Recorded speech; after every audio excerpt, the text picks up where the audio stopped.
Hey guys, I thought I'd make a quick video to address highline attacks with an edged or stabbing weapon.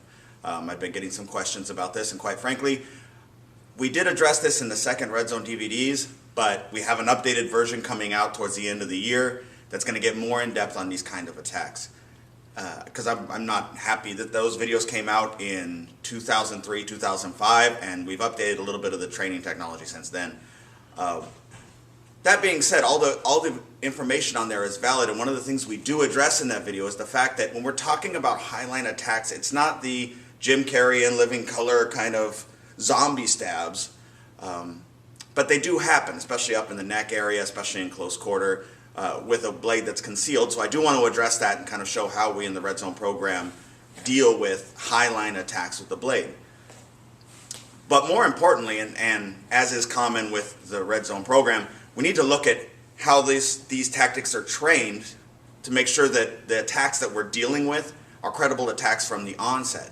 A lot of times people start in a reverse order where they'll take the move, take the attack, the specific angle, whatever, and then they try and develop tactics around that. But it's a very one-dimensional approach where we're just trying to go move for move. And that's not how anything works. It's not how boxing works. It's not how jiu-jitsu works. It's not how any functional fighting approach deals with violence. We always have to look at the context that this comes in and how it actually plays out in real time, not just here's this move, now here's my counter for this move. Otherwise we just get into this back and forth kind of if he does this then I do this kind of approach. And that doesn't hold up under stress. And here's what I mean by that. I'll bring in Jay real quick. If we're dealing with a situation where we're in this close and the person has a blade present, we're going to have a problem. If he sees this in my hand, we should never be this close. So the only reason we might is if he has bad tactics or things happen very quickly and we end up close and he's not noticing for whatever reason that I'm kind of palming or hiding this hand a little bit and we're arguing here, and then this suddenly comes into play. When it does, it's not going to be that kind of tomahawk chop Jim Carrey in Living Color stab from here. Like a lot of beginning students, you attacked me wrong. Oh. You're supposed to come at me like this. Remember that and try it again. Okay.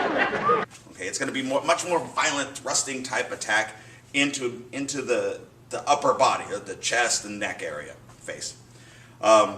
And so for training this, we're actually using a training device or training blade that was put together by Ray Floro, who actually has a really good knife fighting program. But it's got padding on the top end. Ray does a lot of thrusting with his style.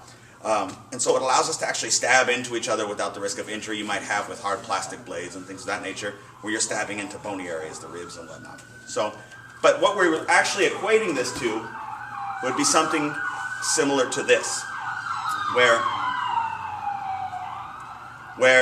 the lanyard is around the wrist and it's kind of hidden in here, and then this drops down and comes into play. But it's kind of a gnarly little piece of steel that's bent and jagged. I don't know if you can see that on the video. But that's kind of what we're looking at dealing with, not some slick folder. And this thing launches into play. So if I hand that over real quick, let's take a step to the side here so we have a little more of us on camera. If I'm dealing with a highline attack, again, I'm assuming I didn't see that hand, because if I did, I should have opened this space immediately. If I see he has the blade in his hand and it's in a reverse grip or whatever, again, I'm opening it up or I'm going immediately into control. I would never hang out in this area.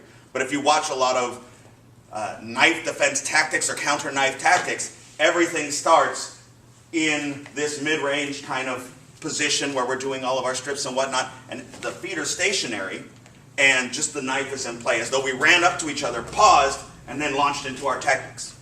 Okay, an actual assault, not a duel, but an actual assault with a blade is much more violent, much more of a crash than it is a stationary exchange of techniques. So that's one thing. But that works in our favor because we need to move to control. As again, the rule is always, if I can't be gone, the next safest place I can be is up, in close, and in control of the person who's got the blade, and in control of the weapon-bearing limb, and then finally in control of the blade. Not in reverse order. We don't go after the blade, we go after the person.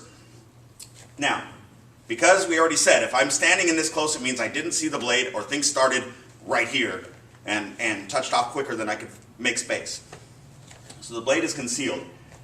Because the blade is concealed, I'm going to deal with this incoming attack the same way I would a sucker punch or anything else. I don't know what it is, and I don't have time to figure it out. So there's no specific tactic for dealing with a blade that gets launched from this range.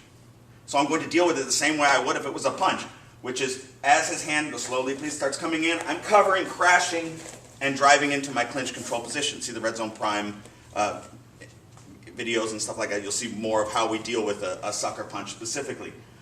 So I'm moving in and crashing and tying on. Now obviously with a stabbing or bladed weapon, there is an issue here because once I crash in and we tie on, this is still flailing around. I may be still taking damage. Hopefully, as I work into my control here, I'll be able to put him on the ground and nullify a lot of his options. So, but that's much better for me than when this starts coming in, backing up here and trying to create space and deal with this in mid-range. That's one. If, as that blade is coming in, slowly please, I cover and I pick up the fact that there's something shiny in his hand as I'm moving in, there's nothing to say that I can't unfold and go into a control and transition. Let's move to the other side here. So yeah, behind your back, there we go. And I'm trying to de-escalate, all of a sudden something's coming up slowly, and I cover and I see that there's something in his arm, and I want to just attach to this, which will allow me to kind of control where this goes. I can, but it always comes off of my default cover and crash, because the last thing I want to do is be standing right at arm's length while this thing is winging around.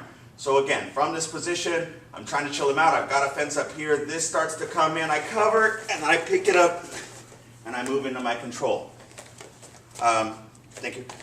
Right from the front, the idea is that as I'm trying to de-escalate this situation, as I got my hands up and I'm trying to create space, I'm trying to look for accomplices, and I'm trying to clock his hands, things touch off. I'm covering first. If I pick up that there's something in that hand, I can transition.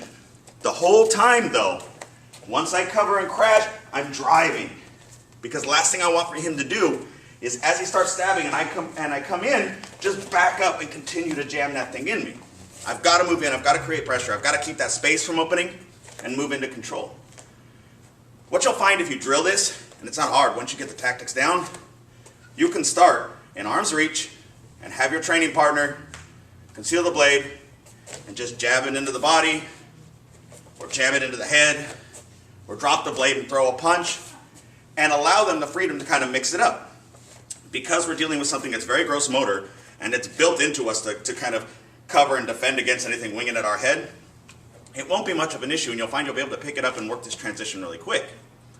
So if you have any questions, you can contact us through Facebook, you can contact us on the RZ Threat Management website, and we'll see you next time.